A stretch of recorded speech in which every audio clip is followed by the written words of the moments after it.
Okay, test charge. Test charge is a charge of amount 1 coulomb.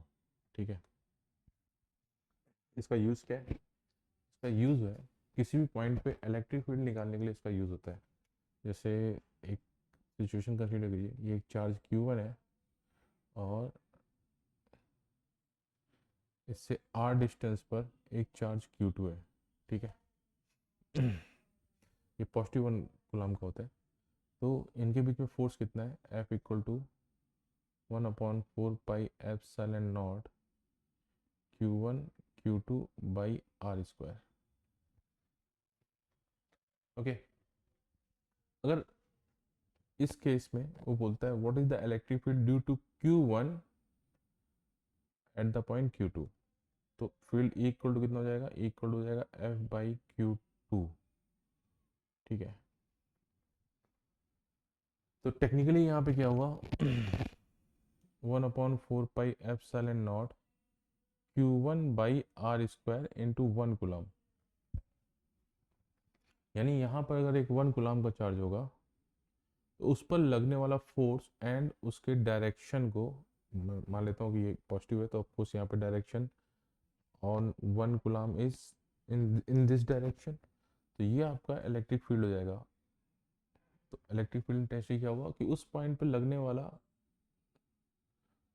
Force, जबकि वो charge 1 coulomb का हो, तो direction of the force and the amount of the force is called electric field. तो किसी भी जगह पे अगर चार्ज है, यहाँ पे एक चार्ज है Q0 का, एक चार्ज है, वहाँ से r डिस्टेंस पे आपको इलेक्ट्रिक फील्ड निकालनी है, तो इलेक्ट्रिक फील्ड इक्वल टू क्या हो जाएगा? आपने यहाँ पे हाइपोथेटिकली अपने आप वहाँ पे 1 कूलम का चार्ज मान लिया और उस चार्ज पे लगने वाला फोर्स एंड फोर्स का डायरेक्शन, उस पे उस पॉइंट पे उसकी इलेक्ट्रिक फील्ड हो जाएगी ड्यू टू Q0। ठीक है, तो 1/4 पाई एप्सिलॉन नॉट Q0/r²। तो अगर ये पॉजिटिव है और ये 1 कूलम तो पॉजिटिव लेंगे ही टेस्ट चार्ज को, तो वो इस डायरेक्शन में, उस पर फील्ड किस डायरेक्शन में होगी? इस डायरेक्शन में होगा। ठीक है, अब एक केस लेते हैं। ये एक पॉजिटिव चार्ज हो गया, एक पॉजिटिव चार्ज हो गया, इससे r डिस्टेंस पर, इस पॉइंट पर आपको फील्ड निकालनी है। तो फील्ड इक्वल टू कितना हो गया? 1/4 pi epsilon not Q/r² and direction किधर हो गया? इस साइड हो गया, इस साइड हो गया उसका डायरेक्शन। डायरेक्शन किधर हो गया? इस साइड। ठीक है, अभी यहाँ पे निकालोगे, इस पॉइंट पे इलेक्ट्रिक फील्ड निकालोगे, तो सेम ये 1 कूलम का मान लिया और ये हो गया direction 1/4 pi epsilon not Q/r²। ठीक है, इस पॉइंट पे निकालना है, तो 1/4 pi epsilon not Q/r²। Direction किधर हो गया? इस साइड हो गया। ठीक है, रेडली आउटवर्ड हो गया अगर ये पॉजिटिव हुआ। अगर ये इनकेस निगेटिव हो गया, अगर इनकेस ये निगेटिव चार्ज हो गया, इनकेस अगर ये निगेटिव चार्ज हो गया, तो फील्ड का डायरेक्शन अपोजिट हो जाएगा, मैग्नीट्यूड सेम रहेगा, रेडली इनवर्ड हो गया। ठीक है, इनवर्ड हो गया रेडली। ओके,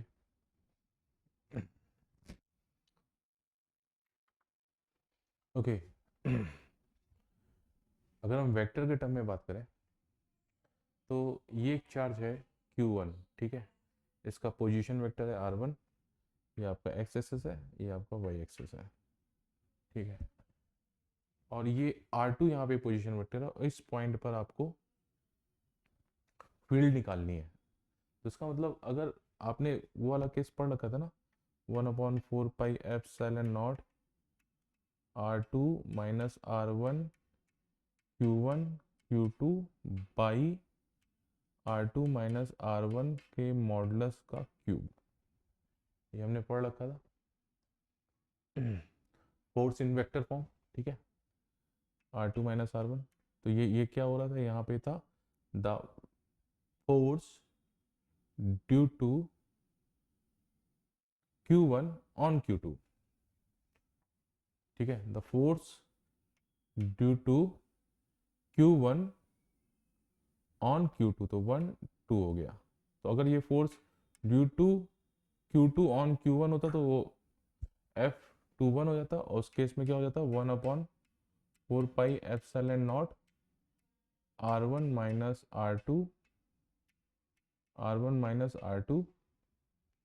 अपॉन R2 के मॉडुलस का क्यूब इंटू Q1 Q2। ठीक है, अब फील्ड निकालनी है आपको वेक्टर के फॉर्म में। तो किसके फॉर्म में निकालनी है, वेक्टर के फॉर्म में निकालनी है, इस पॉइंट पे निकालनी है, R2 पोजीशन पे। लेकिन R2 ये है, ये पोजीशन है, ओरिजिन के अबाउट, जो ओरिजिन के अबाउट दे रखा है ये पोजीशन है। तो इलेक्ट्रिक फील्ड E क्या हो जाएगा, अब यहाँ पे क्या कर दिया, यहाँ पे चार्ज को Q2 को कर देता हूँ मैं यूनिट चार्ज 1 कूलम। तो 1/4 pi epsilon naught Q1 into 1 coulomb R2 minus R1। What is the R2 minus R1? This is the R2 minus R1। देखो R1 plus vector R0 equal to R2, R1 plus vector R0 equal to R2 vector, R0 equal to कितना हो जाएगा, R2 minus R1। ठीक है, R2 minus R1 हो गया upon R2 minus R1 के modulus का cube, that is the field E। ये वेक्टर फॉर्म में अगर आपको फील्ड निकालनी है तो इस तरह से निकालेंगे। फील्ड किस पे निकाली है, फील्ड निकालनी है R2 पोजीशन पे निकाली है ड्यू टू R1। क्लियर।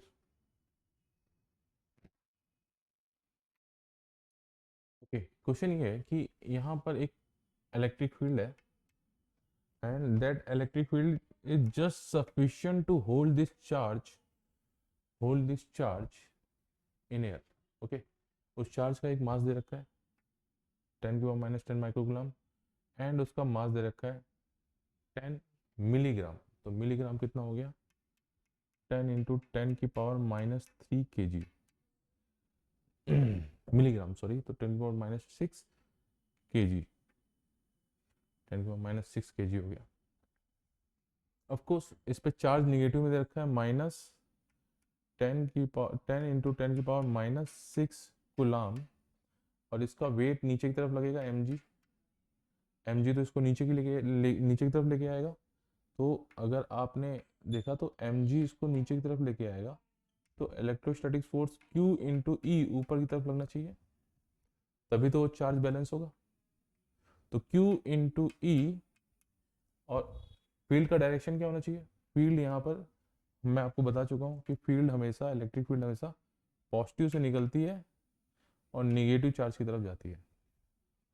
तो ऑफ कोर्स यहाँ फील्ड इस साइड आ रही होगी और पॉजिटिव से निकल के कहीं पे जा रही होगी, निगेटिव पैरेलल फील्ड है। ठीक है तो यहाँ पे फोर्स ऊपर की तरफ कितना हो गया, क्यू ई का फोर्स हो गया। अब क्यू ई का फोर्स इसको बैलेंस कर रहा होगा, तब इस पे नेट फोर्स एफ नेट कितना हो जाएगा, एफ नेट हो जाएगा 0, तो ये मूव नहीं करेगा। तो एम जी कितना हो गया, 10 की पावर माइनस 10 इंटू 10 की power minus 6 into 10 equal to Q E. What is the Q, minus 10 into 10 की power minus 6 coulomb into electric field E. ठीक है अच्छा, फोर्स का डायरेक्शन ऊपर है तो यहाँ पे बाई साइन कन्वेंशन पॉजिटिव हो जाएगा। 10 की पावर माइनस 6 से 10 कट गया, 10 यहाँ से 10 कट गया, तो इलेक्ट्रिक फील्ड इक्वल टू कितना हो जाएगा, 10 न्यूटन पर कूलम।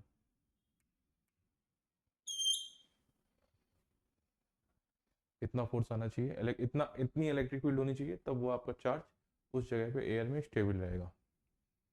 ठीक है,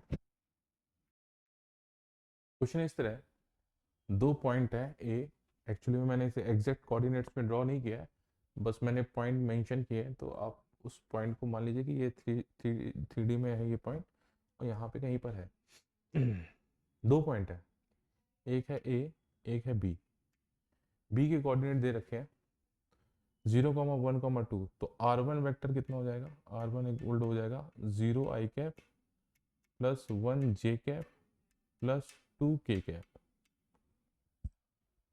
what is the R2 vector, B, R2 vector हो जाएगा तुम्हारा √2 i cap plus 0 j cap plus 1 k cap. ठीक है, उन्होंने ये कहा है what is the electric field intensity due to B on A के कोऑर्डिनेट दे रखे हैं, और बी पर जो चार्ज दे रखा है वो दे रखा है -20 माइक्रोकूलम का। तो हम पढ़ चुके हैं electric field E equal to होता है आपका 1/4πε0 1/4πε0 Q। अब जिसकी वजह से जिस पर चाहिए, तो जिस पर चाहिए यानी R1 पे चाहिए, तो R1 vector minus R2 vector upon R1 minus R2 vector के मॉडुलस का क्यूब। R1 माइनस R2 के वेक्टर का मॉडुलस का क्यूब। तो मुझे कहीं ना कहीं R1 माइनस R2 वेक्टर चाहिए। तो what is the R1 minus R2? That is the 0 i cap plus j cap plus 2k cap minus √2 i cap plus 0 j cap plus k cap. ये R2 vector हो गया ना। तो that is the minus that is equal to R2 √2 i1 plus j cap plus k cap. ठीक है, तो what is electric field? Electric field E equal to 1/4πε0 -20 microcoulomb 10⁻⁻6 रख दिया यहाँ पे। ठीक है, R2 minus R1 sorry R1 minus R2 R1 minus R2, तो R1 माइनस R2 कितना हो जाएगा? -√2 i cap plus j cap plus k cap upon उसका मॉडुलस। तो इसका मॉडुलस कितना हो जाएगा? R1 माइनस R2 का मॉडुलस कितना हो जाएगा? तो इसका मॉडुलस हो जाएगा, तो ये हो जाएगा तुम्हारा 2 + 1 + 1, तो ये हो जाएगा 4। ठीक है, बाई 4 का cube, that is R2 minus R1। एक बार मैं चेक कर लेता हूँ, √2 j 2k क्यूब। ठीक है, ठीक है, तो इलेक्ट्रिक फील्ड ये हो गई, ये हो गई क्या? तो E इक्वल टू कितना हो जाएगा? 1/4πε0 into 20 negative into 10⁻⁻6 into √2 i plus j plus k cap upon 4 का क्यूब।